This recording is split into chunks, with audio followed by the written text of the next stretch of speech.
கொண்டு நடத்தக்கூடிய வகையிலே நாங்கள் முயற்சிகளை செய்து கொண்டிருக்கிறோம். இன்ஷா அல்லாஹ் விரைவில் அதற்கான அனுமதி கிடைக்கும் என்று எதிர்பார்க்கின்றோம். நாங்கள் எல்லோரும் இந்த நாட்டில் நிலவக்கூடிய அந்த அசாதாரண சூழ்நிலை நீங்கி சாதாரண நிலைக்கு எல்லோரும் வந்து எங்கள் எல்லோருக்கும் இத்தகைய நிகழ்ச்சிகளிலே கலந்து கொள்ளக்கூடிய பாக்கியத்தை தர வேண்டும் என்று நாங்கள் துவா செய்து கொள்கின்றோம். குறிப்பாக இன்று மார்க்க விவகாரத்திலே அதன் தெளிவுகளை பெற்றுக்கொள்ள விரும்பக்கூடியவர்களுடைய அந்த ஆர்வம் மிகவும் குறைவாக காணப்படக்கூடிய சந்தர்ப்பத்திலே இத்தகைய ஒரு நிகழ்ச்சியிலே கலந்து கொண்டு இந்த பெருமதியான நேரத்தை பயன்படுத்துவது என்பது அல்லாஹ்விடத்தில் எங்களுக்கு நிறைய கூலிகளை பெற்று தரக்கூடிய ஒரு வணக்கமாக காணப்படுகின்றது. ஸல்லல்லாஹு அலைஹி வஸல்லம் சொன்னார்கள், மை யுரிதில்லாஹு பிஹி கைரன் யுஃபக்கிஹு ஃபித்தீன். யாருக்கு அல்லாஹ் சுப்ஹானஹு வ தஆலா நன்மையை நாடுகின்றானோ அவர்களுக்கு மார்க்க விவகாரங்கள் பற்றிய தெளிவுகளை விளக்கங்களை கொடுப்பதாக கூறி காட்டினார்கள். எனவே மார்க்க விவகாரங்களிலே எங்களுக்கு மிகவும் தெளிவும் விளக்கமும் கிடைப்பது எங்களுக்கு அல்லாஹு தாலா எங்கள் மீது நன்மையை நாடியிருக்கின்றான் என்பதற்கான கருத்தாக காணப்படுகிறோம். அந்த வகையிலே இந்த வகுப்பிலே ஜூம் ஊடாக கலந்து கொள்ளக்கூடிய சகோதர சகோதரிகளை நாங்கள் இக்ரா இஸ்லாமிய சங்கத்தின் சார்பாக வரவேற்பதோடு அஷேக் அக்ரம் அப்துல் சமத் அவர்கள் இந்த தொடர் வார அந்த வகுப்பை நடத்தி வைப்பார்கள். அவர்களை நடத்தி வைக்குமாறு மிக பணிவன்புடன் வேண்டிக் கொள்கின்றோம். அஸ்ஸலாமு அலைக்கும் வரஹ்மத்துல்லாஹி வபரகாத்துஹு. ஜஸாக்குமுல்லாஹ் கைர். அஊது பில்லாஹி மினஷ் ஷைத்தானிர் ரஜீம். பிஸ்மில்லாஹிர் ரஹ்மானிர் ரஹீம். அல்ஹம்துலில்லாஹி ரப்பில் ஆலமீன். வஸ்ஸலாத்து வஸ்ஸலாமு அலா அஷ்ரஃபில் அன்பியா சய்யிதில் முர்ஸலீன் வ இமாமில் முத்தகீன் முஹம்மது இப்னு அப்துல்லாஹ் ஸல்லல்லாஹு அலைஹி வஸல்லம் வ அலா ஆலிஹி வ ஸஹ்பிஹி அஜ்மஈன். அம்மா பஅத். மதிப்புக்குரிய சகோதரர்களே சகோதரிகளே, அஸ்ஸலாமு அலைக்கும் வரஹ்மத்துல்லாஹி வபரகாத்துஹு. நாங்கள் இஸ்லாத்தில் சட்டக்கருத்து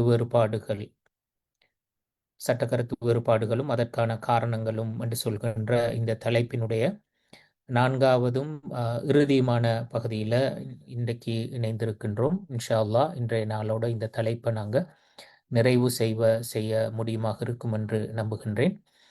இந்த தலைப்பினுடைய நாங்கள் இதுவரை பார்த்த பகுதிகளை நாங்கள் கொஞ்சம் சுருக்கமாக ஞாபகப்படுத்தி கொண்டு போனோம் என்றால், நாங்கள் ஆரம்பமாக ஒரு முன்னுரை ஒன்று பார்த்தோம். அதில் ஷரியா என்றால் என்ன, ஃபிக்ஹ் என்றால் என்ன என்று சொல்கின்ற அந்த கருத்துக்களை, ஷரியாவுக்கும் ஃபிக்ஹுக்கும் இடையில் உள்ள அந்த வித்தியாசம் என்ன என்று சொல்கின்ற அந்த கருத்துக்களை நாங்கள் பரிமாறினோம். அடுத்து மிக முக்கியமாக சட்ட கருத்து வேறுபாடு என்று சொன்னால் என்ன என்று சொல்கின்ற அந்த கருத்தை நாங்கள் விளங்கப்படுத்தினோம். அடுத்து முக்கியமாக சட்ட கருத்து வேறுபாடுகள் எங்கே நிகழலாம், எங்கே தோன்றலாம், எங்கே தோன்ற முடியாது என்று சொல்கின்ற அந்த வித்தியாசப்படுகின்ற இடத்தை முக்கியமாக நாங்கள் அடையாளப்படுத்தி காட்டினோம். அடுத்து நாங்கள் கடைசியாக கடந்த வாரம் பேசின விஷயம் சட்ட கருத்து வேறுபாடு ஒன்றுக்கான காரணங்கள் என்ன என்று சொல்கின்ற விஷயம். அதில் 6 வகையான காரணங்களை நாங்கள் பார்த்தோம்.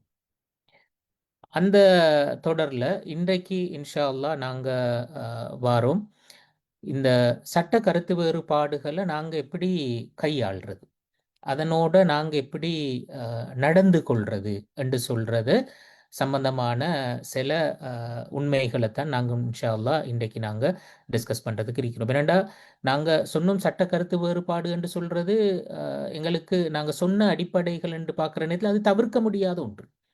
அது இந்த ஷரியாவினுடைய இயல்பான ஒரு அம்சம் என்று சொல்றதைத்தான் நாங்கள் புரிந்து கொள்கின்றோம். அப்போ அதன் அடிப்படையில் தான் அதாவது இமாம்களுடைய அல்லது அந்த சலஃபு சாலிஹின்களுடைய ஒரு கூற்றாக சொல்லப்படுகின்ற ஒரு ஒரு ஒரு வார்த்தை இருக்கிறது, இஹ்திலாஃபு உம்மத்தி ரஹ்மா. என்னுடைய சமூகத்தினுடைய என்னுடைய உம்மத்தின் கருத்து வேறுபாடுகள் ஒரு வகையில் அருளானவை என்று சொல்லி அப்படி ஒரு பிரபல்யமான கூற்றும் இருக்கிறது. இப்ப இந்த இது ஒரு தவிர்க்க முடியாமல் இந்த மார்க்கத்தின் இயல்பாக காணப்படுகின்ற ஒரு அம்சம் என்ற வகையில இந்த அம்சத்தை, இந்த வித்தியாசப்பட்ட கருத்து நிலைப்பாடுகளை நாங்க எப்படி அதை மேனேஜ் பண்ணணும், அதை நாங்க எப்படி கையாளணும் என்று சொல்றது தொடர்பாகத்தான் நாங்க இன்றைய நாள்ல 2 அடிப்படைகளை நின்று நாங்க அதை பார்க்க போறோம். முதலாவது அது சம்பந்தமான சில கொள்கைகளை நாங்க முதலாவது தெரிந்து கொள்வோம். 2வது அந்த இதை நாங்க கையாளுகின்ற நேரத்தில், கருத்து வேறுபாடுகளை கையாளுகின்ற நேரத்தில் நாங்க கடைபிடிக்க வேண்டிய ஒழுக்கங்கள் என்ன என்று சொல்கின்ற இந்த 2 பகுதிகளை இன்ஷா அல்லாஹ் இன்றைய அமர்வுல நாங்க பார்க்கறதுக்கு இருக்கிறோம். அதுல முதலாவது நாங்க பார்க்க போறோம் என்றால், இந்த சட்ட கருத்து வேறுபாடுகளை கையாள்றது எவ்வாறு என்று சொல்ற நேரத்தில் அது சம்பந்தமான ஒரு 4 வகையான விதிகளை நாங்க பார்க்கறதுக்கு இருக்கிறோம். அதுல முதலாவது விதி என்னன்னு சொன்னால், சட்ட கருத்து வேறுபாடுகள் என்று சொல்ற நேரத்துல நாங்க இங்க சொல்றோம், ஒன்றுக்கு மேற்பட்ட சரிகள் காணப்படுவது சாத்தியமானது என்று சொல்லி. அப்போ நாங்கள் பொதுவாக எங்களோட அதாவது பொதுவாக நாங்கள் பயானுகள்லையோ அல்லது நாங்கள் இஸ்லாத்தை பற்றி பேசுகின்ற நேரங்களில் வலியுறுத்தப்படுகின்ற அல்லது எங்களுக்கு நாங்கள் கூட கேட்டு இருக்கின்ற விஷயங்கள் ஒன்று, அதாவது சரி ஒன்றுதான் அல்லது ஹக்கு, சத்தியம், சத்தியம் ஒன்றுதான். அப்போ ஒரு குறிப்பிட்ட ஒரு விவகாரத்தில், ஒரு குறிப்பிட்ட ஒரு பிரச்சனையின் போது சரியான நிலைப்பாடு என்று சொல்வது ஒன்றாகத்தான் இருக்க முடியும். சரியான நிலைப்பாடு பலதாக இருக்கிறதுக்கே இல்ல.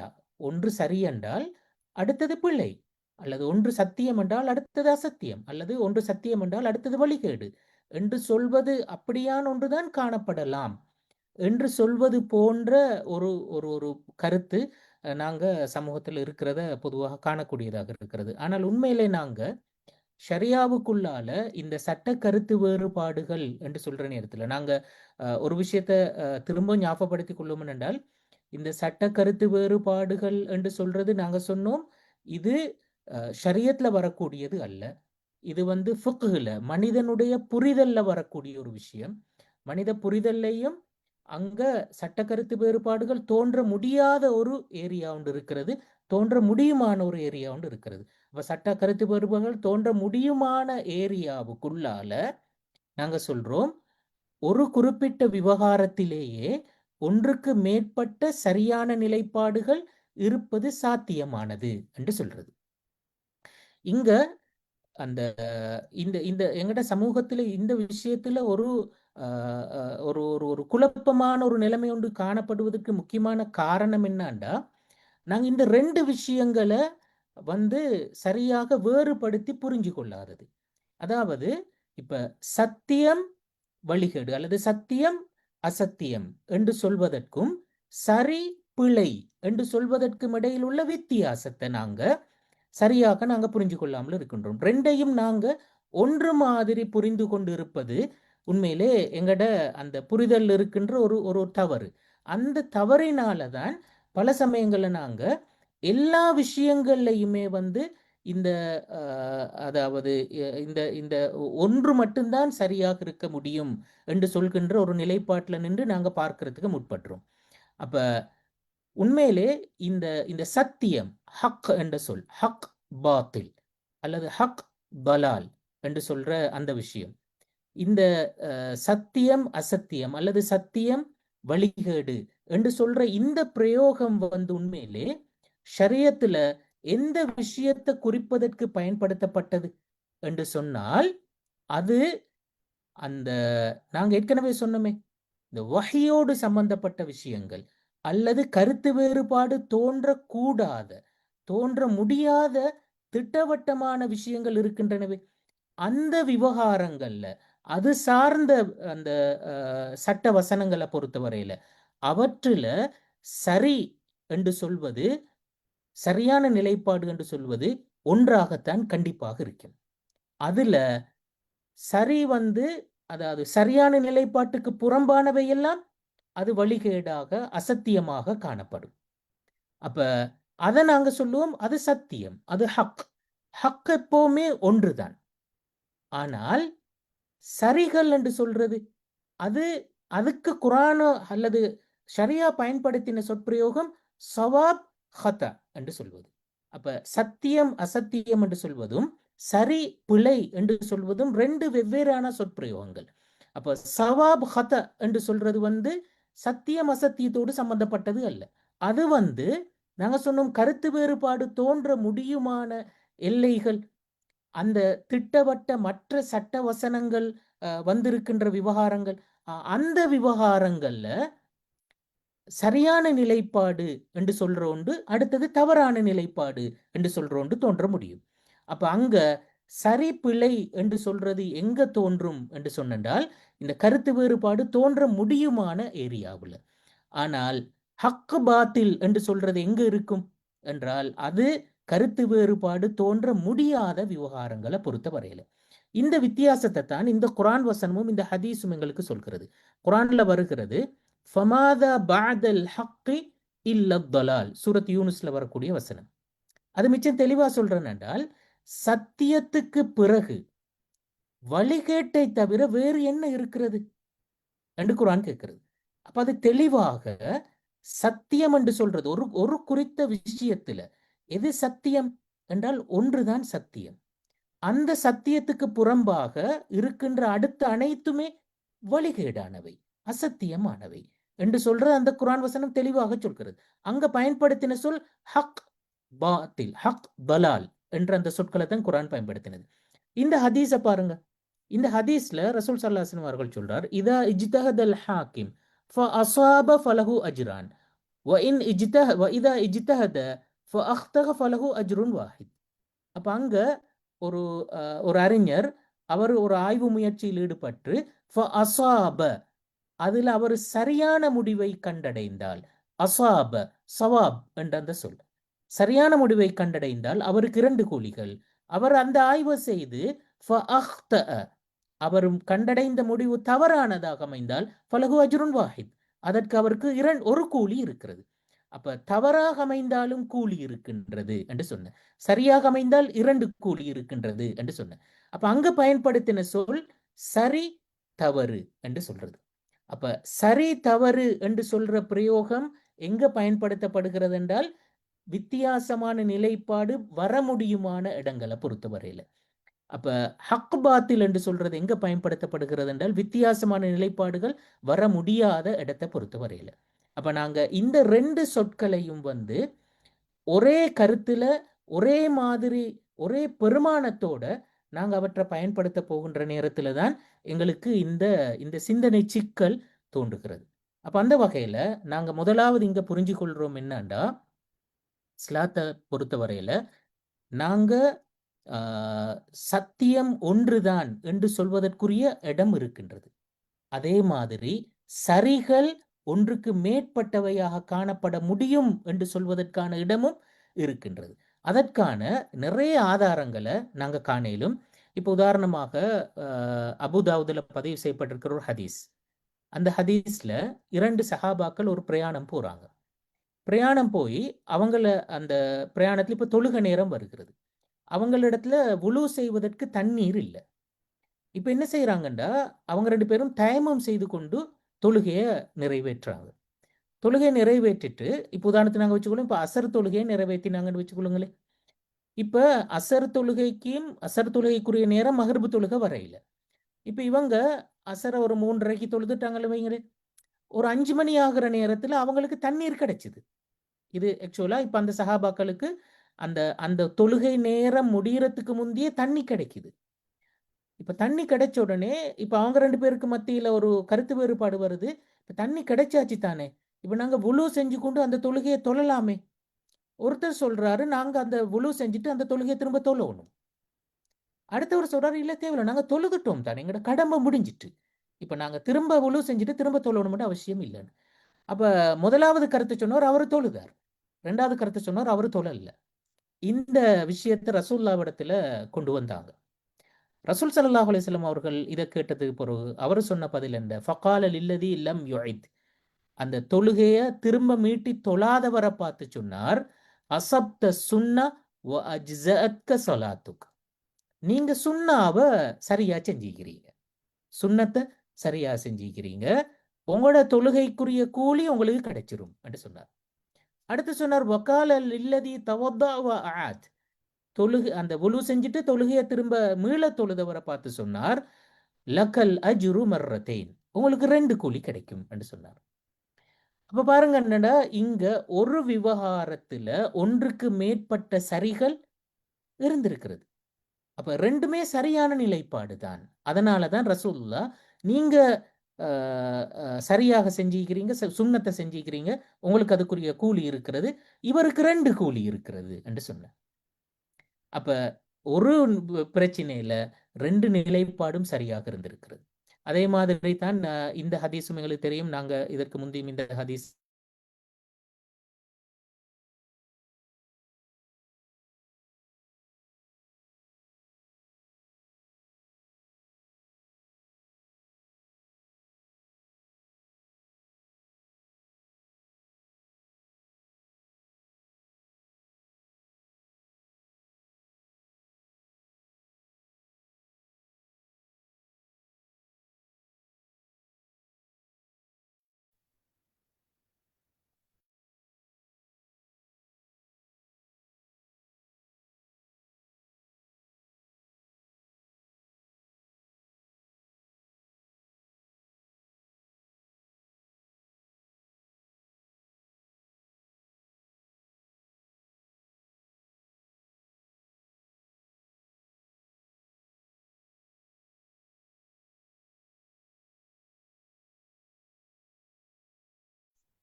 Anas Oh, Shay, okay. Akshay connection lost ஆயின்னு நினைக்கிறேன். அவட கனெக்ஷன் லாஸ்ட் ஆயிட்டா. ஓ ரைட்.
அஸ்ஸலாமு அலைக்கும் வரஹ்மத்துல்லாஹ்.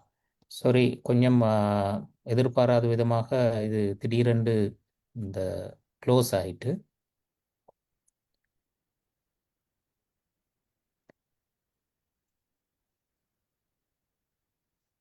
ரைட்.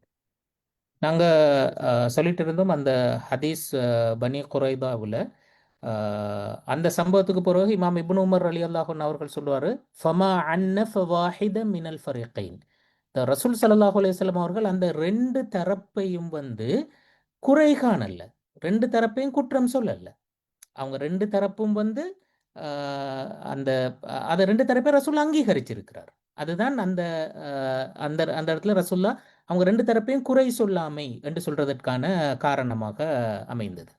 அப்ப இந்த பின்புலத்துல தான் நாங்க பார்க்கலாம் என்னண்டா, இமாம் இப்னு தைமியா ரஹ்மஹுல்லா அவர்கள் அவருடைய அந்த ஒரு ஒரு கருத்து இருக்கிறது இந்த விஷயத்தை பொறுத்தவரை. இந்த அதான் இகாமத், இப்ப அதானை பொறுத்தவரையில எங்களுக்கு தெரியும், அந்த ஒவ்வொன்றையும் 2 தடவை சொல்ற, அல்லாஹு அக்பர் 4 தடவை சொல்ற, மற்ற எல்லாத்தையுமே 2 தடவை சொல்ற, இகாமத்துல எல்லாத்தையுமே ஒரு தடவை சொல்ற. இப்ப இதுல இமாம்களுக்கு மத்தியில கருத்து வேறுபாடு இருக்கிற. இப்ப சிலர் சொல்லுவார்கள் என்றால் அதானும் ஒரு தடவை தான் சொல்லணும், இகாமத்தும் ஒரு தடவை தான் சொல்லணும். இன்னும் சிலர் சொல்லுவார்கள் அதானும் 2 தடவை சொல்லணும், இகாமத்தும் 2 தடவை சொல்லணும். சிலர் சொல்லுவார்கள் அதான் 2 தடவை, இகாமத் ஒரு தடவை. இப்ப இமாம் இப்னு தைமியா ரஹ்மஹுல்லா அவர் சொல்றாருண்டா, நீங்க 2 தடவை சொன்னாலும் சரி, ஒரு தடவை சொன்னாலும் சரி, எல்லாமே சரியான நிலைப்பாடுகள் தான் என்று அவர் சொல்லுவார். அப்ப இதுல எதுவும் பிழையான நிலைப்பாடு என்று சொல்றது இல்லை. ஏனென்றால் இந்த எல்லாத்துக்குமான ஆதாரங்கள் பலமானவை என்பதனால எல்லாமே சரியான நிலைப்பாடுகள் தான் என்று சொல்லி அவர் சொல்லுவார். அப்ப இந்த இதிலிருந்து நாங்க விளங்குறோம் என்னன்னா, அந்த இஸ்லாமிய சட்ட மரபுக்குள்ளால ஒன்றுக்கு மேற்பட்ட சரிகள் காணப்படுவது என்று சொல்றது, சரியான நிலைப்பாடுகள் காணப்படுற என்று சொல்றது இஸ்லாமிய சட்ட மரபுக்குள்ளால் இருக்கின்ற ஒரு ஒரு அடிப்படையான போதுமா? 2 கிலோ అయితే నా సెల్ పెట్టిడేనే வரும் வரும் எல்லாம் வரும்.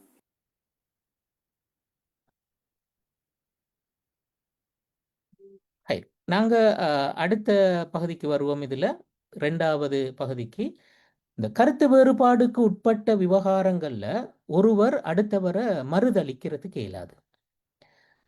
இது இந்த கருத்து வேறுபாடுகளின் போது நாங்க கவனத்துல கொள்ள வேண்டிய 2வது முக்கியமான ஒரு ஒரு ஒரு விதி உண்டு. இது அதாவது இப்ப இமாம்களுக்கு மத்தியில் இந்த சட்ட விவகாரங்கள் ஒரு முக்கியமான ஒரு ஒரு சட்ட விதி ஒன்று கவனத்துல கொண்டிருக்கிறார்கள். என்னண்டா, லா இன்கார ஃபில் மசாயிலில் முஹ்தலஃப் ஃபீஹா.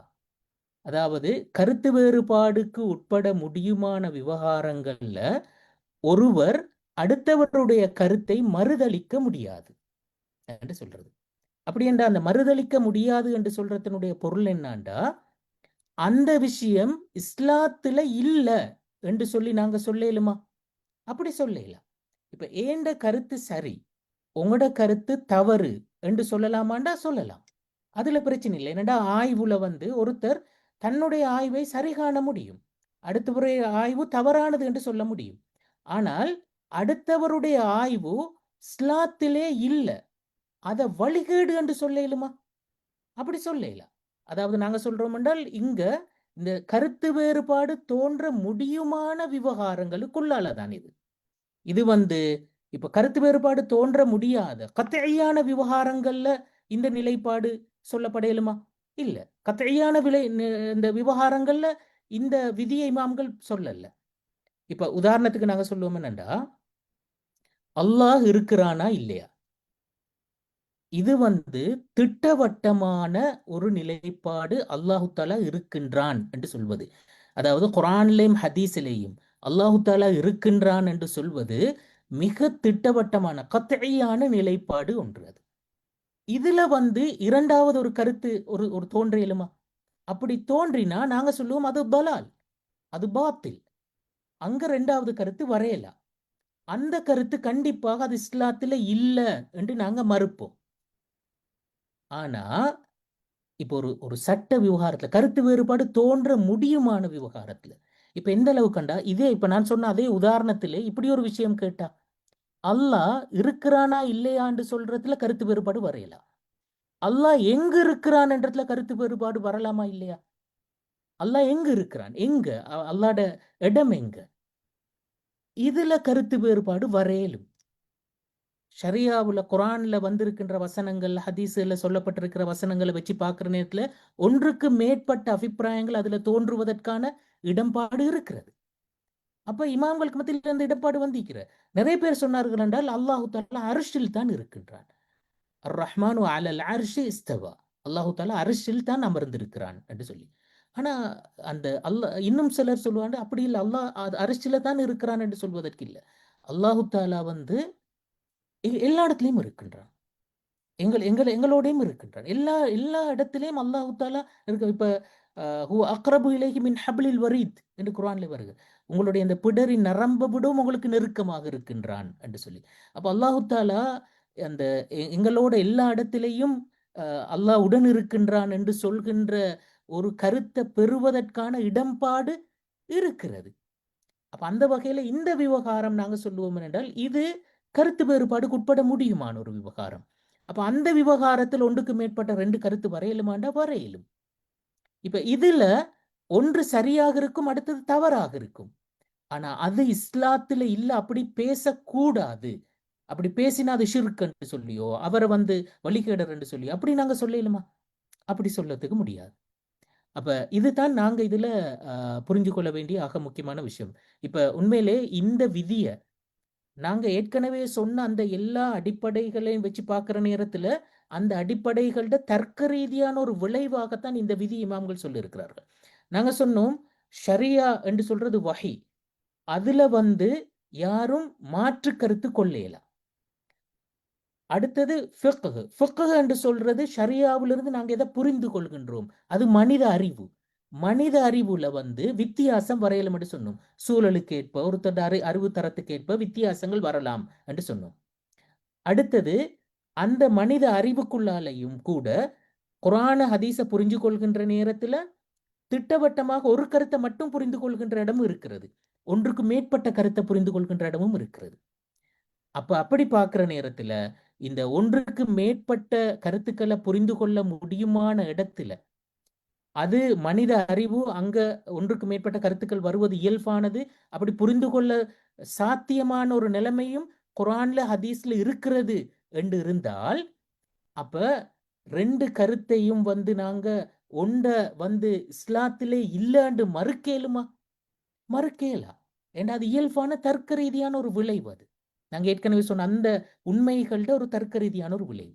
இதன் காரணமாகத்தான் இப்னு தைமியா ரஹ்மத்துல்லாஹி அவர்கள், இப்னு தைமியா வந்து அவருடைய மஜ்முல் ஃபதாவால் அவர் சொன்ன இந்த வார்த்தைகளை பாருங்க, எவ்வளவு தூரம் அவரு இந்த விஷயத்துல மிச்சம் தெளிவாக ஒரு ஒரு ஒரு கருத்தை சொல்லிக்கிறார். அவர் சொன்னார் என்னடா, அவர் சொல்லிக்கிற பாருங்க, இஜ்திஹாதுக்குட்பட்ட விவகாரங்கள் கையினால் தடுக்கப்படக்கூடாது. அதாவது இஜ்திஹாதுக்குட்பட்ட விவகாரம் என்று அவர் இங்க சொல்றது இந்த கருத்து வேறுபாடுக்கு உட்பட முடியுமானவை என்று சொல்றது. இது போன்ற விவகாரங்களில் ஒரு குறித்த கருத்தை பின்பற்றுமாறு மக்களை நிர்பந்திக்கும் உரிமை யாருக்கும் கிடையாது. அப்ப ஒரு கருத்தை பின்பற்றணும் என்று சொல்லி யாரையும் ஃபோர்ஸ் பண்ணல, அப்படியே இல்ல. மாற்றமாக அறிவுபூர்வமான ஆதாரங்களின் அடிப்படையில் கருத்துக்கள் பேசப்பட முடியும். அப்ப நாங்க சரி பிழை என்று சொல்லி ஆதாரபூர்வமாக விவாதிக்கிறதற்கு இயலும். அவற்றில் ஒரு கருத்து மிகச் சரியானதுன்னு ஒருவருக்கு புலப்பட்டால் அவர் அதனை பின்பற்ற முடியும். ஆனால் மற்ற கருத்து மறுக்கப்படக்கூடாது அல்லது மற்ற கருத்தை பின்பற்றுபவர் தடுக்கப்படக்கூடாது என்று சொன்னார். அப்ப மற்ற கருத்தை நாங்க மறுக்கலுமா? அது இஸ்லாத்தில் இல்லை என்று சொல்லிடுமா? பாத்தில் என்று சொல்லிடுமா? தலால் என்று சொல்லிடுமா? அப்படி சொல்லலாம். அதைத்தான் நீங்க அவர் சொல்றார் விளந்தானே. அதே மாதிரி அவரிடத்துல வந்து அந்த இந்த கருத்து வேறுபாடான விவகாரங்களை நாங்க யாருடைய கருத்தை பின்பற்றினால் அதாவது ஒரு அறிஞருடைய கருத்தை பின்பற்றினா அது தவறா என்று கேட்ட நேரத்தில் அவர் சொல்றார் என்றால் அறிஞர் ஒருவருடைய கருத்தை பின்பற்று ஒருபோதும் மறுக்கப்பட முடியாது. ஏனென்றா ஒன்றுக்கு மேற்பட்ட கருத்துக்கள் இருந்தா அவற்றில் ஒன்றை தேர்வு செய்யறதுக்குரிய அந்த அறிவுத்தரம் எங்கள்கிட்ட இருந்தா நாங்க தேர்வு செய்யலாம். அப்படி இல்லைண்டா நாங்க யாரோ ஒருத்தரோட கருத்தை தான் பின்பற்றுவோம். அப்போ ஒருத்தரோட கருத்தை பின்பற்றுறது ஒரு நாளும் பிழை இல்லை என்று சொல்றது. இதுலதான் நீங்க பார்க்கலுமெண்டா இந்த முஹம்மது இப்னு அப்துல் வஹாப் அதாவது அந்த 1700 அந்த 800கள் அந்த காலப்பகுதிகளில் சவுதியில் வாழ்ந்த ஒரு முக்கியமான ஒரு இஸ்லாமிய அறிஞர். அவர் இந்த வசீலா தேடுதல், சீலா தேடுறன்னு நாங்கள் சொல்ற இன்னொருத்தருடைய பொருட்டால நாங்கள் அல்லாஹ்விடத்துல துவா கேட்டல் என்று சொல்றது. இந்த விஷயம் சம்பந்தமாக உண்மையிலே இப்ப எல்லாரும் உடன்பட்டார்கள். அதை முகமது பின் அப்துல் வஹாபும் சொல்லுவார் என்னண்டா, நாங்க அல்லாஹ்வினுடைய சிஃபாத்துகள், அஸ்மா சிஃபாத்துகளை, அல்லாஹ்ட பெயர்கள் பண்புகளை அதோட பொருட்டால துவா கேட்கலாமாண்டா கேட்கலாம். எங்களுடைய நல்லமல்களை வைத்து அதோட பொருட்டால துவா கேட்கலாமாண்டா கேட்கலாம். அதே மாதிரி உயிரோடு இருக்கின்ற ஒரு சாலிஹான மனிதர், அவருடைய பொருட்டால துவா கேட்கலாமாண்டா கேட்கலாம். கருத்து வேறுபாடு எங்க வந்தேன்டா, மரணித்த ஒருவருடைய பொருட்டால நாங்க துவா கேட்கலாமா இல்லையா, அதுலதான் சர்ச்சை இருக்கிறது. அதுல சிலர் சொன்னார்கள் என்னண்டா, ரசூலுல்லா அவர் மரணித்தவர் தானே, அவருடைய பொருட்டால மட்டும் கேட்கலாம், ஏனைய ஆக்களோட பொருட்டால கேட்கலாம். சிலர் சொன்னார்கள் அதாவது அந்த ரசூல்லாட பொருட்டாலையும் கேட்கலாம், அந்த ஏனைய ஆக்களோட பொருட்டாலையும் கேட்கலாம், சாலிஹான மனிதர்களாக இருந்தால் எல்லாருடைய பொருட்டாலையும் கேட்கலாம் என்று சொல்லி சொன்னார்கள். இமாம் சுயூத்தி, இமாம் அஹ்மது பின் ஹம்பல் போன்ற பலரும் இந்த நிலைப்பாட்டை பேசியிருக்கிறார்கள். இந்த கருத்துக்களை எல்லாம் சொல்லிட்டு முகமது பின் அப்துல் வஹாப் அவர் சொல்லுவார் என்னண்டா, இதுல எங்களுடைய நிலைப்பாடு மரணித்த ஒருவருடைய பொருட்டினால் துவா கேட்க முடியாது என்று சொல்வது அது மக்ரூஹானது என்றதுதான் எங்களுடைய நிலைப்பாடு. என்ற பெரும்பாலான அறிஞர்களுடைய நிலைப்பாடு அதுதான். ஆனால் கேட்க முடியும் என்று யாராவது சொல்வாராக இருந்தால் அந்த கருத்தை மறுக்க முடியாது. அதனை யாரும் பின்பற்றி அந்த அமலை செய்தால் அதனையும் நாங்கள் தடுக்க முடியாது என்று சொல்லி தெளிவாக முகமது பின் அப்துல் வஹாப் சொல்லுவார். அப்ப பாருங்கடா, இந்த கருத்து வேறுபாடு உள்ளது என்று சொல்ற நேரத்தில் அதுல ஒருத்தர் அடுத்தவட்ட கருத்தை என்ன செய்ய இயலாது, மறுத்துரைக்க இயலாது. அது மார்க்கத்துல இல்லை என்று சொல்லி நாங்க சொல்லலாம். அது இந்த 2வது விதியில சொல்லப்படுகின்ற முக்கியமான விஷயம். நாங்க 3வது விதிக்கு வருவோம். இந்த 3வது விதி பெரும்பாலும் உண்மையிலே இது இந்த ஃபத்துவாக்கள் சொல்கின்ற, இந்த ஆய்வுகளில் ஈடுபடுகின்ற அறிஞர்களோடு சம்பந்தப்பட்ட ஒரு விஷயம். இதுல முக்கியமா சொல்றேன் என்றால், அறிஞர்கள் வேறுபட்ட அபிப்பிராயங்கள் பற்றிய அறிவோடு இருக்கணும். இப்ப நான் உண்மையிலே மக்களுக்கு ஃபத்துவா சொல்ற ஒரு ஆள், மக்களுக்கு நல்ல விஷயங்களை போதிக்கின்ற ஒரு ஆள், மக்கள் என்னட்ட நிறைய கேள்விகள் கேட்கிறாங்க, அவங்களுக்கு நான் விளக்கங்கள் சொல்லுகின்றேன் என்று சொல்லி இருந்தா, ஒரு குறிப்பிட்ட சட்ட விவகாரத்துல அதுல என்ன வகையான வித்தியாசமான கருத்துக்கள் இருக்கின்றன, அதுல இமாம்கள் எப்படியெல்லாம் கருத்து வேறுபாடு பட்டிருக்கிறார்கள், அவை எத்தனை கருத்துக்கள் இருக்கின்றன, அவை எந்த ஆதாரத்தின் அடிப்படையில சொல்லப்பட்டிருக்கின்றன, அந்த வித்தியாசமான நிலைப்பாடுகள் வருவதற்கு என்ன காரணம் போன்ற இந்த உண்மைகளை நாங்க தெரிஞ்சு வச்சுக்கொள்ளும். இது பற்றி அறிவோடு இருக்கிற நேரத்துல தான் நாங்க ஒரு ஒரு ஒரு நடைமுறைக்கு பொருத்தமான, நிதானமான, சரியான ஒரு கருத்தை நாங்க சொல்ல முடியுமாக இருக்கும். அப்படி இல்லைண்டா பல சமயங்கள்ல நாங்க மக்களை பிழையாக வழிநடாத்துகின்ற ஒரு இடத்துக்கு நாங்க போய்விட முடியும். அப்ப கருத்து வேறுபாடுகள் பற்றிய அறிவோடு நாங்க மக்களை வழிநடாத்த வேண்டும் என்று சொல்வது இதுல அந்த 3வது விதியாக நாங்க சொல்லலாம். இது சம்பந்தமா பாருங்க, அபு ஹனீஃபா அவரு சொன்ன ஒரு கருத்து. அவர் சொன்ன கருத்து வேறுபாடுகளை அறிந்தவர் தான் அறிஞர். யார நாங்க ஒரு ஸ்காலர் என்று சொல்லுவோம், யாரு ஆலிம் என்றா, சட்ட விவகாரங்கள்ல யாரு அறிஞர் என்று சொன்னா, சட்டங்கள்ல உள்ள வேறுபட்ட நிலைப்பாடுகள் பற்றி நாலேஜ் அவருக்கு இருக்கணும். இது பற்றி கடந்த காலங்கள்ல எப்படி இஜ்திஹாத் செய்திருக்கிறார்கள், பழைய ஆய்வுகள் என்ன சொல்கின்றன, புதிய ஆய்வுகள் என்ன சொல்கின்றன, இதுல வித்தியாசமான நிலைப்பாடுகள் என்னென்ன காணப்படுகின்றன, 10 கருத்துக்கள் இருக்கின்றனவா, 20 கருத்துக்கள் இருக்கின்றனவா, இவை தோன்றுவதற்கு என்ன காரணம், அப்ப கால சூழ்நிலைகள் காரணமா, ஆதாரங்கள் உள்ள நிலைமைகள் காரணமா, இயல்பு வேறுபாடுகள் காரணமா, என்ன காரணம், அப்ப அந்த காரணங்கள்ல நின்றுதான் நாங்க அதுல ஒன்றை தேர்வு செய்ய முடியுமாக இருக்கும், அல்லது ஒரு புதிய கருத்துக்கு நாங்க வர முடியுமாக இருக்கும். அப்ப நாங்க ஒரு கருத்தை கட்டுறன்னு சொல்றது, இந்த எல்லாரும் கட்டி வைத்த அந்த பில்டிங்ல நின்றுதான், அந்த ஃபவுண்டேஷன் நின்றுதான் நாங்க அடுத்த ஸ்டெப்பை கட்டணும் என்று சொல்றது. இதுதான் அறிஞர்களுடைய ஒரு ஒரு ஒரு பண்பாக இருக்க வேண்டும் என்று சொல்றதை தான் அவர்கள் இதனூடாக வலியுறுத்துகின்றார்கள். இமாம் மாலிக் ரஹ்மஹுல்லா அவர் சொன்னார்டா, கருத்து வேறுபாடுகளை அறியாதவர் ஃபத்துவாவே கொடுக்கப்படாது என்று சொன்னார். அதே மாதிரி சயீத் இப்னு உரூபா அபி உரூபா அவர் சொல்லுவார் என்னடா, கருத்து வேறுபாடுகளை அறியாதவர் அறிஞராக கருதப்பட மாட்டார் என்று சொல்லி. அப்ப அந்த கருத்து வேறுபாடுகள் பற்றிய அறிவோடு நாங்க சட்ட விவகாரங்களை அணுக வேண்டும், கையாள வேண்டும் என்று சொல்றதுதான் இந்த 3வது விதி. 4வது விதியை பாருங்க. இது மிக முக்கியமான ஒரு விதி. கருத்து வேறுபாடான விவகாரங்களை நாங்க விட்டு கொடுப்போடு நடந்து கொள்ளணும் என்று சொல்றது. தாராள தன்மையோடு நாங்க நடந்து கொள்ளணும் என்று சொல்றது.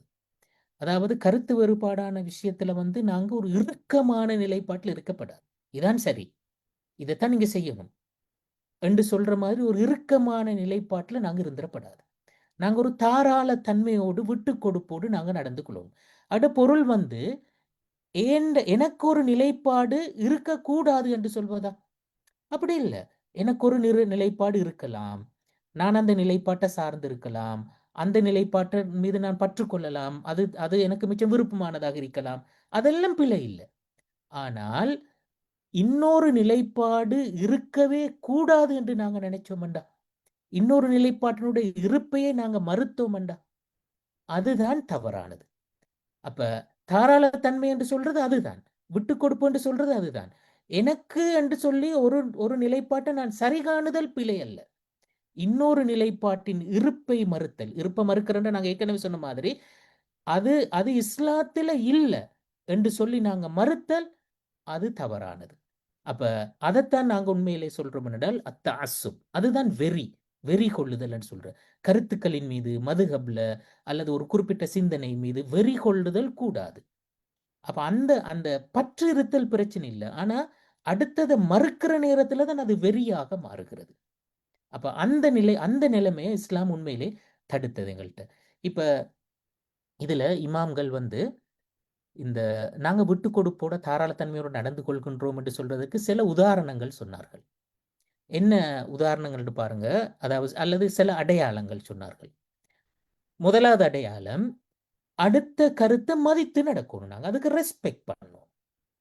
அடுத்த கருத்தை நாங்க ரெஸ்பெக்ட் பண்ணணும். இப்ப எந்த அளவுக்கு கண்டா பாருங்க, இமாம் அஹ்மத் இப்னு ஹம்பல் அவரிடத்துல ஒருத்தர் கேட்டாரு, இந்த நாங்க கப்பிங் செய்வோம் தானே, ஹிஜாமா, இந்த ஹிஜாமா செஞ்சால் இமாம் அஹ்மத் இப்னு ஹம்பல்ட கருத்துப்படிக்கு ஹிஜாமா செஞ்சா வுலு முறியும். இப்ப நாங்க வுலு எடுத்துக்கொண்டு நாங்க ஹிஜாமா செஞ்சோம்னா எங்களோட வுலு முறிஞ்சிரும். அப்ப நாங்க திரும்ப தொழணும் என்றால் திரும்ப வுலு எடுக்கணும். அதுதான் இமாம் அஹ்மத் இப்னு ஹம்பலுடைய நிலைப்பாடு. இப்ப அவரிடத்துல ஒருத்தர் கேட்கிறாரு, ஒரு இமாம், ஒரு பள்ளியில தொழுவிக்கிற ஒரு இமாம், அவர் ஹிஜாமா செஞ்சாரு, ஆனா வுலு செய்யல. சிலவேளை அந்த இமாம்ட கருத்துப்படிக்கு வுலு செய்ய தேவையில்லை என்ற கருத்து அவருடைய நிலைப்பாடாக இருக்க முடியும். ஏன்னா அதுல பல்வேறு நிலைப்பாடுகள் இருக்கின்றன. இப்போ அஹ்மத் இப்னு ஹம்பல் வுலு செய்யணும் என்ற நிலைப்பாட்டில் இருக்கிறார். இன்னும் பல இமாம்கள் வுலு செய்ய தேவையில்லைன்னு நிலைப்பாட்டில் இருக்கிறாங்க. அதாவது ஹிஜாமா வுலுவை முறிக்க மாட்டாது என்ற கருத்துல. அவரிடத்துல கேட்ட நேரத்துல அவர் சொன்ன பதில பாருங்க. அவர் சொன்னாருண்டா, கைஃபலா உஸல்லி ஹல்ஃப மாலிக் வ சயீத் இப்னு முஸையிப். அவர் சொன்னாருண்டா, நான் எப்படி இமாம் மாலிக்ட பின்னாலையும் இமாம் சயீத் இப்னு முஸையிப்ட பின்னாலே நின்று தொழாமலை கேளும். அப்படி அதோட மீனிங் என்னடா, அவங்க 2 பேர்டையும் கருத்து ஹிஜாமா செஞ்சதுக்கு பிறகு வுலு செய்ய தேவையில்லை என்றதுதான் அவங்களோட கருத்து. அப்ப அவங்க கண்டிப்பா வுலு செய்ய மாட்டாங்க, ஹிஜாமா செஞ்சுட்டு அப்படியே போய்த்து தொழுவிப்பாங்க. அப்ப அவங்களோட பின்னால நின்று தொழப்படாதுன்னு நான் சொல்ற மாதிரி மாறிடும். அப்படி ஒருத்தட பின்னால நின்று தொழுக கூடாது என்று நான் சொல்றது, அல்லது தொழக்கூடாது என்று நான் சொன்னா அதோட மீனிங் என்ன, இவங்களோட பின்னால நின்று தொழவானம் என்று சொல்றது. அப்படி சொல்வதற்கு நான் ரெடி இல்லை என்றதைத்தான் இமாம் அஹ்மத் இப்னு ஹம்பல் அங்க சொன்னார். அப்ப பாருங்க என்னடா, எவ்வளவு தூரம் அடுத்த கருத்தை ரெஸ்பெக்ட் பண்ணினார் அவர் என்று சொல்றது. 2வது அடையாளம் பாருங்க என்னடா, சில சூழ்நிலைகள்ல பிறர் கருத்தை பின்பற்றவும் தயங்காவது இருத்தல். நான் ஒரு கருத்தை சரி காணேலும், ஆனா சில நிலைமைகள் வரும், அடுத்த கருத்தை தான் பின்பற்ற வேண்டி வரும். அந்த நேரத்துல தயங்காம அந்த கருத்தை நாங்க பின்பற்றுவதற்கும் நாங்க ரெடியாக இருக்கோம். இல்ல இதுதான் என்ன நிலைப்பாடு, நான் செய்ய மாட்டேன் என்று சொல்லி நாங்க பிடிவாதமா இருக்கிறோம். அப்படி இருக்கிறது தான் அங்க பிள்ளையானது. இப்ப அதைத்தான் அதுக்கு சொல்ற நல்ல உதாரணம் தான் இமாம் ஷாஃபியுடைய ஒரு உதாரணம். இமாம் ஷாஃபியோட கருத்துப்படிக்கு இப்ப நாங்க முடிவெற்றோம் தானே, முடி வெட்டினா அந்த வெட்டின முடி எங்கட ஆடையில எங்கட உடம்புல எல்லாம் விழும் தானே, விழுந்தா அது துண்டிக்கப்பட்டு விழுந்தது தானே. இமாம் ஷாஃபி சொல்லுவாராண்டா அது நஜீஸ், அதை வந்து நாங்க கழுவி சுத்தப்படுத்தணும். சுத்தப்படுத்திட்டு தான் நாங்க தொழுகைக்கு போகலாம். இதான் இமாம் ஷாஃபியுடைய நிலைப்பாடு. ஆனா இமாம் மாலிக்குடைய நிலைப்பாடு அதுவல்ல. இமாம் அபு ஹனீஃபாவுடைய நிலைப்பாடும் அதுவல்ல. அவங்க சொல்லுவாங்கட்டா அது நஜீஸ் அல்ல, அது எங்களுடைய உடம்புல இருக்கிற ஒரு விஷயம் தானே, அது தலையில் இருக்கிறது, அதை வெட்டினாலும் அது அதே முடிதான். அப்ப அது நஜீஸாக மாறுறதுக்கு வாய்ப்பு இல்லை அவங்க சொல்ற. ஒரு தடவை இமாம் ஷாஃபி வந்து அவர் தலை முடிய அவரோட அந்த பாபரை கூப்பிட்டு தலை முடிய வெட்டி கொண்டு இருந்தார். அப்ப அது வெட்டி முடிகிற தருவாயில பாங்கு சொல்லுது தொழுகைக்கு. அப்ப அவரு இப்ப குளிச்சுட்டு வாரத்துக்கு டைம் இல்லை. அவர் உடனே என்ன செய்யறாருடா, ஆடையை போட்டுட்டு தொழுகைக்காக போறார். அப்ப அவர்கிட்ட கேட்குறாங்க, என்னண்டா உங்களோட கருத்துப்படிக்கு நீங்க குளிச்சு சுத்தமாயிட்டு தானே தொழணும், இது நஜீஸ் தானே? அவர் சொல்றாராண்டா, ஒரு இக்கட்டான நிலைமை ஒன்று வந்தா நாங்க ஹனஃபி மதபு மாறிக்கொள்றதுல தவறு இல்லை என்று சொன்னார். அப்ப பாருங்க, அந்த அவரு அந்த தன்னுடைய நிலைப்பாடுகளை விட்டு கொடுக்கறதுக்கு எவ்வளவு ரெடியாக இருந்திருக்கிறார் என்று சொல்றது. அப்ப அது தானே அதை பின்பற்றுறதுல பிரச்சனை ஒன்று இல்லை. ஏனென்றால் அது இன்னொரு இஜ்திஹாத், அப்படித்தான் பார்த்தார், இன்னொரு இஜ்திஹாத். அப்ப அதுவும் மார்க்கத்தில் உள்ளோண்டு தான். அப்ப அதுக்குரிய அந்த ரெஸ்பெக்டை நாங்க கொடுக்கணும். அதை அது அது அதை எவ்வளவு தூரம் அப்ப தாராளத்தன்மையோடு விட்டு கொடுப்பு தன்மையோடு நடந்து அந்த கருத்து பிடிவாதம் உண்டு அப்படி இருந்தது இல்லை இமாம்களுக்கு மத்தியில. அப்ப இது ரெண்டாவது அடையாளம். மூன்றாவது அடையாளம், ஃபத்துவா கேட்டு வருகின்றவருக்கு அடுத்த கருத்தையும் காட்டி கொடுக்கின்ற பண்பும் இருந்திருக்கிறது இமாம்களிடத்துல. இப்ப அது பாருங்க, என்னடா இதுவும் அஹ்மது இப்னு ஹம்பல் அவருடைய ஒரு சம்பவம். அவரிடத்துல ஒருத்தர் வந்து கேட்டாரு, அவர்கிட்ட ஒரு தலாக் சம்பந்தமான ஒரு பிரச்சனையை தான் கேட்கிறார். அதாவது அவர் ஏதோ ஒரு சத்தியம் ஒன்று செஞ்சிருக்கிறார். அந்த சத்தியத்தை அவர் முறிச்சால் தலாக் நடந்துரும். அப்படியான ஒரு விஷயத்தை தான் அவர் கேட்கிறார். இப்ப அவர் சொல்றார், நான் இப்ப இந்த வேலையை செஞ்சிட்டேன், இப்ப இதுக்கு சத்தியம் முறியுமா முறியாதா என்று அவர்கிட்ட வந்து கேட்கிறார். அப்ப இமாம் அஹ்மது இப்னு ஹம்பல் அதை ஆய்வு செஞ்சு பார்த்து போட்டு சொல்றாருண்டா, ஓ இந்த வேலையை நீங்க செஞ்சா இந்த சத்தியம் முறியும், சத்தியம் முறிஞ்சா உங்களோட மனைவி தலாக் சொல்லப்பட்டவளா மாறிடுவாள் என்று சொல்றாரு. அப்ப அவர்கிட்ட கேட்கிற அந்த அந்த குறிப்பிட்ட ஃபத்துவா கேட்டு வந்தவர் சொல்றாருண்டா, எனக்கு வேற யாராவது இப்படி செஞ்சதுக்கு சத்தியம் முறியாது, அப்படி அதனால உங்களோட மனைவி தலாக்காக மாற மாட்டாள், தலாக் சொல்லப்பட்டவளாக மாற மாட்டாள் என்று சொன்னா அதை நான் பின்பற்றலாமா என்று கேட்ட நேரத்துல இமாம் அஹ்மது இப்னு ஹம்பல் என்ன சொல்றாரு பாருங்கடா, தாரிஃப் ஹலக்கத்தல் மதனியின் அவர் கேட்கிறார், இந்த மதீனா வாசிகளோட ஹலக்கா உண்டிக்கிறார், அதை உங்களுக்கு தெரியுமான்னு கேட்கிறார். இவர் சொல்றாரு, குல்து நஅம், ஓ எங்களுக்கு தெரியும் என்று சொல்லி போட்டு அவர் சொல்றாரு, ஃபைன் அஃப்தௌனி ஹல், அவங்க வந்து இது இது இது அந்த முறியாது, அங்க அந்த தலாக் சொல்லப்பட்டவளா மாற மாட்டாள் என்று ஃபத்துவா தந்தா அதை நான் செய்யலாமான்னு கேட்கிறார். அப்ப அவர் சொல்றார், கலனா ஓ செய்யலாம் உங்களுக்கு. அப்ப நான் ஃபத்துவா தந்தா தலாக் ஆகிரும், அவங்க ஃபத்துவா தந்தா தலாக் ஆகாது. அப்ப பாருங்க என்னண்டா, அப்ப அப்ப இவர் பார்க்கிறாருன்னா இது ரெண்டு வித்தியாசமான ஆய்வுகள் தான். அப்ப அவருக்கு அது வசதி என்று அவர் அதை பின்பற்றட்டும், பிரச்சனை இல்லை. அவருக்கு அதை காட்டி கூட கொடுத்தாரு, நீங்க ரைட் அங்க போங்க என்று சொல்லி. அப்ப பாருங்க எந்த அளவு தூரத்துக்கு அந்த விட்டு கொடுக்கிற தன்மை இருந்திருக்கிறது என்று சொல்றது. அடுத்து இன்னொரு அடையாளத்தை பாருங்க, இந்த உள்ளங்களுக்கு இடையில இணைப்பை ஏற்படுத்துகின்ற நோக்கத்துல சில சுண்ணாக்களை நாங்க செய்யாமல் விடுறது கூட இமாம்களுக்கு மத்தியில் இருக்கிற ஒரு முக்கியமான ஒரு முன்மாதிரி தான் அது. இமாம் இப்னு தைமியா இடத்துல வந்து கேட்டார்கள், அவர் சொல்றார், இமாம் இப்னு தைமியா சொல்றாரு என்னண்டா, நீங்க சுபகுல குனு தோதுறது சுண்ணாவா இல்லையான்னு கருத்து வேறுபாடு இருக்கிற. அவர் சொன்னாரண்டா, நீங்க ஒரு பள்ளிக்கு போறீங்க, அந்த பள்ளியில உள்ள இமாம் குனு தோதுறார் என்று இருந்தா நீங்க அவரோட சேர்ந்து குனு தோதுங்க, அவரு குனு தோதுறாரு இல்லைன்னு இருந்தா நீங்க குனு தோத வானம். இப்படி சொல்லிட்டு அவர் சொல்றாரு என்னடா, இமாம்களுக்கு ஒரு அட்வைஸ் சொல்றார். அவர் சொல்றாரு என்றால், ஒரு பள்ளியில இமாமாக இருக்கின்றவர் அவருடைய கருத்துப்படிக்கு ஒரு விஷயம் வந்து அவரு அதை முஸ்தஹப்பா கருதையிலும், அது விருப்பத்துக்குரியதாக அவர் கருதையிலும், அது மார்க்கத்துல வந்து விரும்பத்தக்க ஒரு விஷயம் என்று அவருடைய நிலைப்பாடு இருக்கலாம். ஆனா பொதுமக்களோட நிலைப்பாடு அப்படி இல்லை என்று இருந்தால் பொதுமக்களுக்கு மத்தியில பிரச்சனையை ஏற்படுத்தக்கூடாது என்பதற்காக அவர் அதை செய்யாமல் இருப்பது சிறந்தது என்று சொல்லி இப்னு தைமியா ரஹ்மத்துல்லாஹி அவர் சொல்லுவார். அப்ப பாருங்க என்றால் எந்த அளவு தூரத்துக்கு அந்த அந்த நாங்க சிக்கல் தோன்றாம பிரச்சனைகள் ஏற்படுத்தாம மக்களுக்கு மத்தியில உள்ளங்கள் நட்போடு இருக்கணும், உள்ளங்கள் நெருக்கமாக இருக்கணும். அதுதான் முக்கியம். இந்த கருத்துக்களால உள்ளங்கள் பிளவுபடுற இடத்துக்கு போயிடப்படாது. அப்ப அந்த அந்த அந்த விட்டு கொடுப்பு ஒரு அவர் சுண்ணாவா கருதுறார் ஒரு விஷயம். ஆனாலும் மக்கள் அதனால பிரச்சனைப்படுவார்கள் என்று கருதி அதை விடுவது நல்லது என்று தான் சொல்றார். அவ பாருங்க எவ்வளவு தூரம் அந்த தாராளத்தன்மை என்று. இந்த விஷயத்தை ரசூல்லா கூட செஞ்சிருக்கிறார். இப்ப காபத்துல்லா எங்களுக்கு தெரிந்தானே, காபாவுல ஒரு நீங்க பார்த்திப்பீங்க ஒரு வளையம் ஒன்று இருக்கிறது. அந்த வளையம் இருக்கிறதுக்கான காரணம் என்ன? ரசூல் ஸல்லல்லாஹு அலைஹி வஸல்லம் அவருடைய காலத்துல கௌபாவை மீள் புனரமைச்ச நேரத்துல அவங்க கௌபாவை கட்டுற நேரத்துல கற்கள் போதாமல் போனது. அதனால அந்த இருக்கிற கற்களை வச்சு கௌபா சம்பூர்ணப்படுத்தினார்கள். ஆனா ஆரம்பத்தில் இப்ராஹிம் அலைஹிஸ்ஸலாம் அவர்கள் கட்டின கௌபாவினுடைய அந்த முழு ஃபவுண்டேஷன்லையும் கெட்டையிலா போயிட்டு. அப்ப அதை குறிக்கின்ற வகையில தான் அந்த வளையம் ஒன்று போட்டு வைத்தார்கள். ரசூல் ஸல்லல்லாஹு அலைஹி வஸல்லம் அவர்கள் நபியாக வந்ததற்கு பிறகு ஒரு தடவை ஆயிஷா ரலியல்லாஹு அன்ஹா அவர்களிடத்தை சொன்னார்கள் என்னண்டா, உங்களுடைய இந்த சமூகம் ஜாகிலியத்திலிருந்து மீண்டு மிச்சம் காலம் பெய்த்தில்ல, புதுசு. இன்னும் ஜாகிலியத்தில் மீண்டு புதுசுதான். அப்படி மட்டும் இல்லாட்டி நான் என்ன செஞ்சிருப்பேன், இந்த கௌபாவை உடைச்சிட்டு இந்த இப்ராஹிம் அலைஹிஸ்ஸலாத்தினுடைய ஃபவுண்டேஷன் மீது திரும்ப நான் கட்டியிருப்பேன் என்று சொல்றேன். அப்ப அங்க ரசூல் அப்படி சொன்ன வார்த்தையோட அர்த்தம் என்ன? ஏன் அவர் செய்யாமல் இருக்கிறார்? அந்த மக்கள் பிரச்சனைப்படுவாங்க. ஏன்னா அவங்களுக்கு இந்த கௌபா மீது இருக்கின்ற அந்த கண்ணிய உணர்வு மிச்சம் கூட. அதுல கை வைத்தால் பிரச்சனை ஆயிரும். இப்ப அது கை வைக்கிறது பிழையே அல்ல. ஆனால் ரசூல்லா பார்த்தாருண்டா ஒரு பிரச்சனை வரும். இருக்கிற மாதிரி இருக்கிறதும் இஷ்யூ ஒன்று இல்லை தானே. அப்ப அது அப்படியே இருக்க விட்டார். இன்றைக்கு வர காட்டும் அது மாறல் அப்படியே தான் இருக்கிறது. அப்ப பாருங்க என்றால் மக்கள் அங்க சர்ச்சைப்படக்கூடாது என்பதற்காக வேண்டி ஒரு நல்ல செயலை அவர் செய்யாமல் விட்டார். அப்ப இதுதான் நாங்க சொல்ற அந்த அந்த அந்த தாராளத்தன்மை, விட்டு கொடுப்பு என்று சொல்றது. அது ரசூலுல்லாவும் அந்த முன்மாதிரியை காட்டி இருக்கிறார். அது மாதிரி இன்னொரு உதாரணத்தை பாருங்க.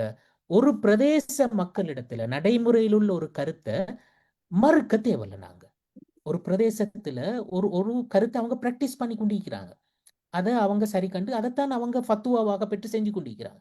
இப்ப இதை நாங்க மாத்தணுமா? தேவையில்லை. உமர் இப்னு அப்துல் அசீஸ் அவருடைய காலத்துல அவர் கலிஃபா வந்த நேரத்துல ஒருத்தர் அவர்கிட்ட கேட்டேனண்டா, நீங்க ஏன் இப்ப நீங்க கலிஃபா தானே, உங்களுக்கு அதிகாரம் இருக்கிறது, நீங்க ஏன் எல்லா இடத்திலையும் ஹிலாஃபத்துல அவ்வளோ இடங்கள்லையும் சட்ட விவகாரங்கள்ல ஒரு கருத்தை தான் எல்லாரும் பின்பற்றணும், எல்லா விஷயத்திலையும் நீங்க தேர்வு செய்யுங்க, இந்த எல்லாத்திலையுமே எந்த கருத்து மிச்சம் பொருத்தமான தேர்வு செஞ்சு அதை மட்டும்தான் பின்பற்றணும் என்று சொல்ற ஒரு தீர்மானத்தை ஏன் அறிவிக்க கூடாது?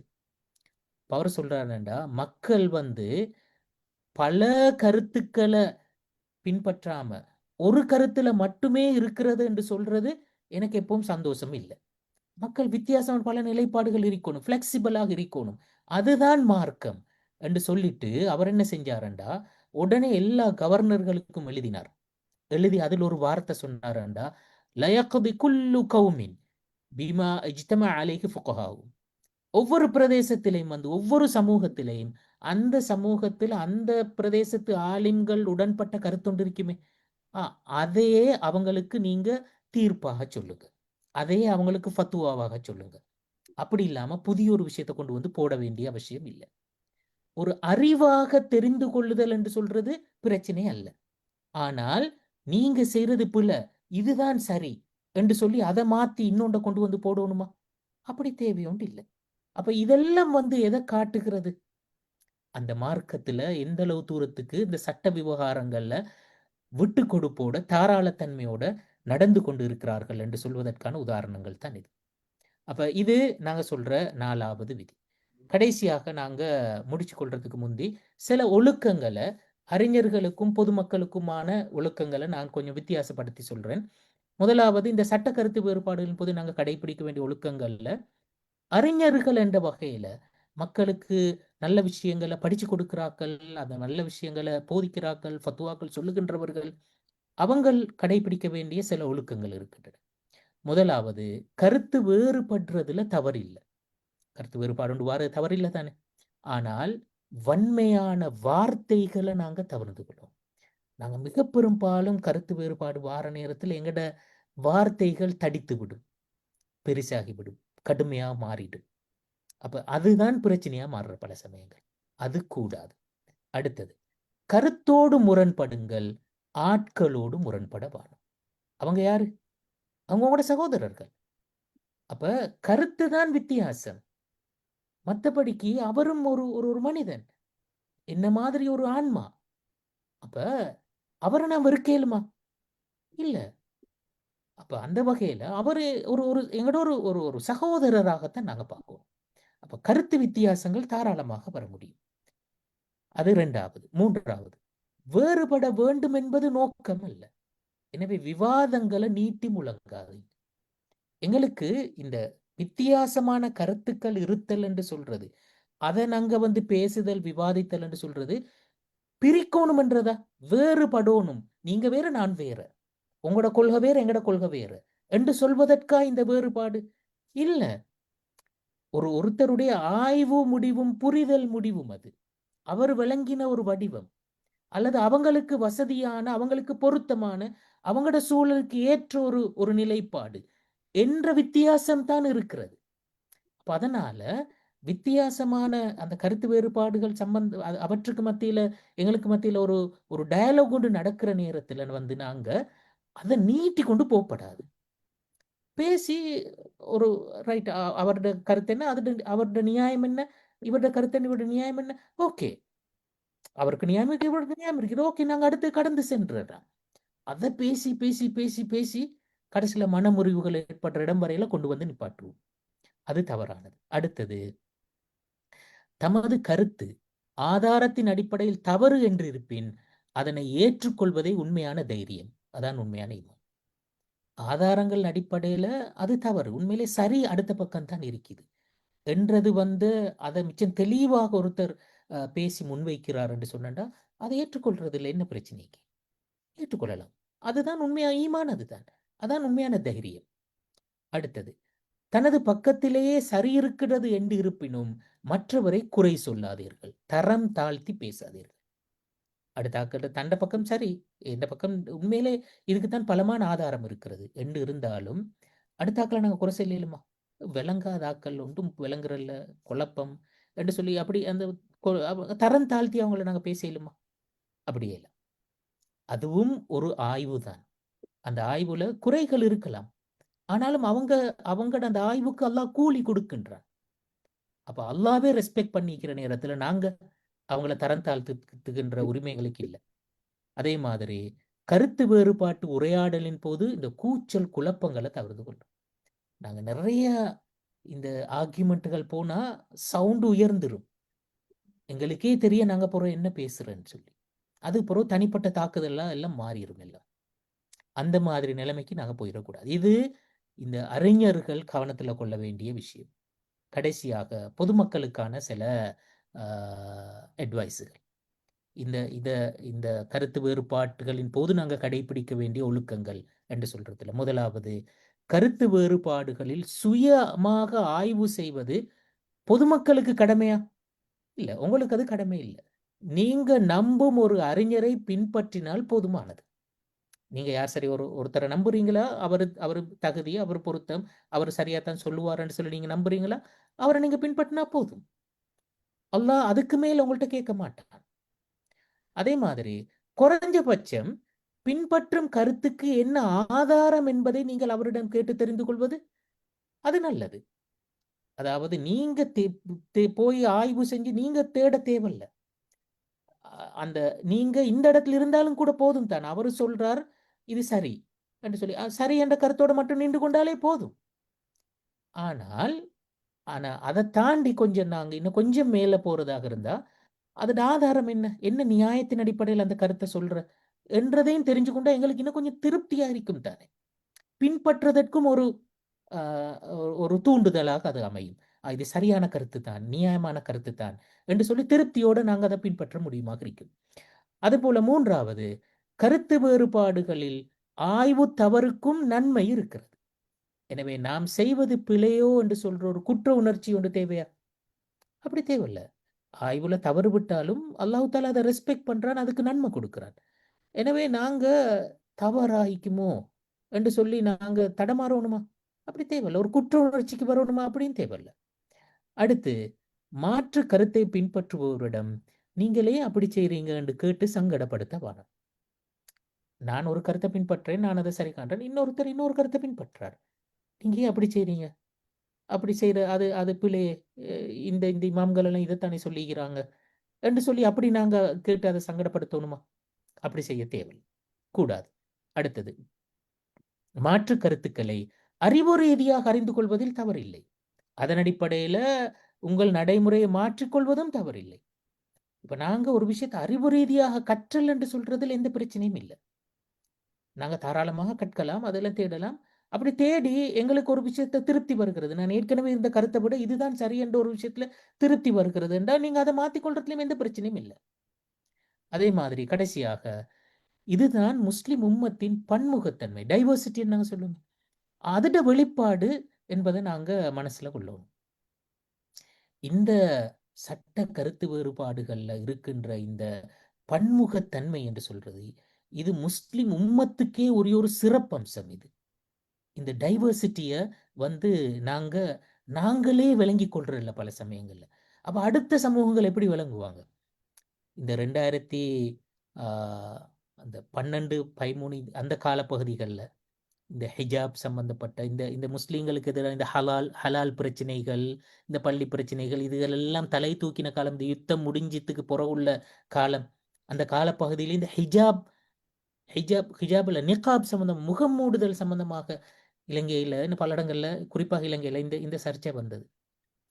அப்ப அதுல வந்து உண்மையிலே நாங்க முகம் மூடுறது தேவல்ல, முகம் மூடக்கூடாது என்பதை நாங்க வலியுறுத்தணும். ஏண்டா இங்க இப்ப அதை வந்து ஒரு ஒரு பயங்கரவாதமா பாக்குறாங்க, அதை அப்படி செய்யறாங்க, அப்படி இது பண்றாங்க என்று சொல்ற ஒரு ஒரு ஒரு கருத்து கிளம்பினது. அதுல நியாயங்கள் இருக்கிறது தான், எல்லா இதுலயும் நியாயங்கள் இருக்கிறது. மறுபக்கம் இன்னொரு தரப்பினர் வந்து அது வாஜிப், கட்டாயம் முகம் மூடணும் என்று சொல்ற இடத்துல நின்று விவாதித்தார்கள். அப்ப இங்க அந்த இடத்துல இது சம்பந்தமா நடந்த ஒரு ஒரு ஒரு பொது ஒரு அமர்வுல நான் உண்மையிலே அங்க பேசின ஒரு முக்கியமான ஒரு விஷயம் என்னன்னா, நான் வலியுறுத்தினேன், இஸ்லாத்தில் இருக்கின்ற இந்த பன்முகத்தன்மை, இந்த சட்ட விவகாரங்கள் இருக்கின்ற பன்முகத்தன்மை, இந்த பன்முகத்தன்மை முஸ்லிம் சமூகத்துக்கே ஒரு சிறப்பம்சம் இது.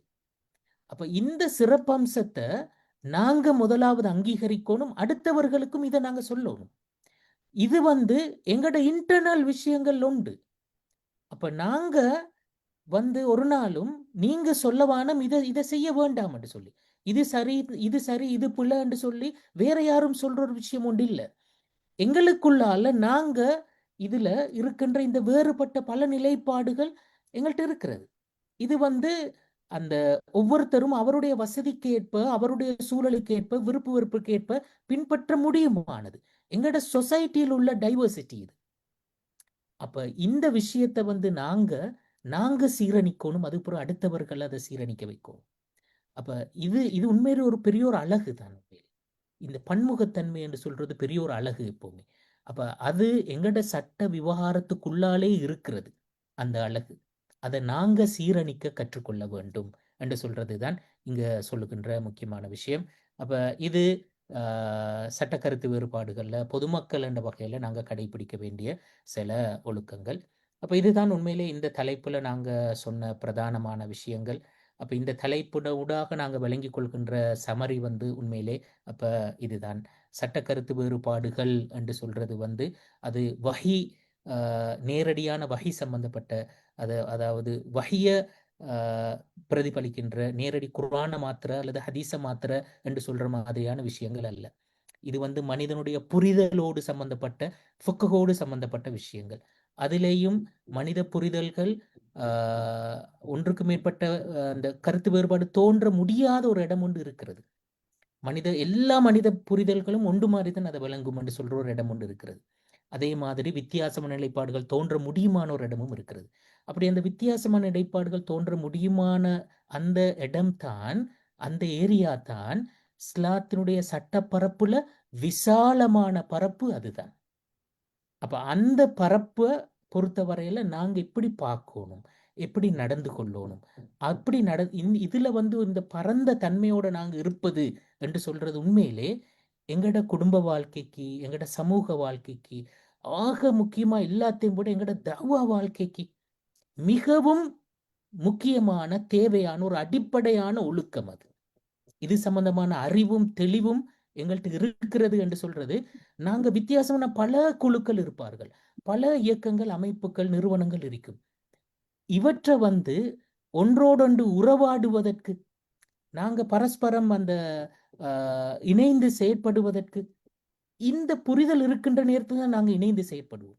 இல்லாட்டி அவங்க வரலாற்றுறாங்க, அவங்க இதை செய்யறாங்க, அவங்க 20 ரக்கா தொழுறல்ல, அல்லது அவங்க 8 ரக்கா தொழுறாங்க, அல்லது அவங்க 20 ரக்கா தொழுறாங்க, அவங்க இது செய்யறாங்க, அவங்க இது செய்யறாங்கன்னு இந்த மாதிரி சின்ன சின்ன விஷயங்களை வைத்துக்கொண்டு நாங்க தூரமாகிக் கொண்டே போவோம்.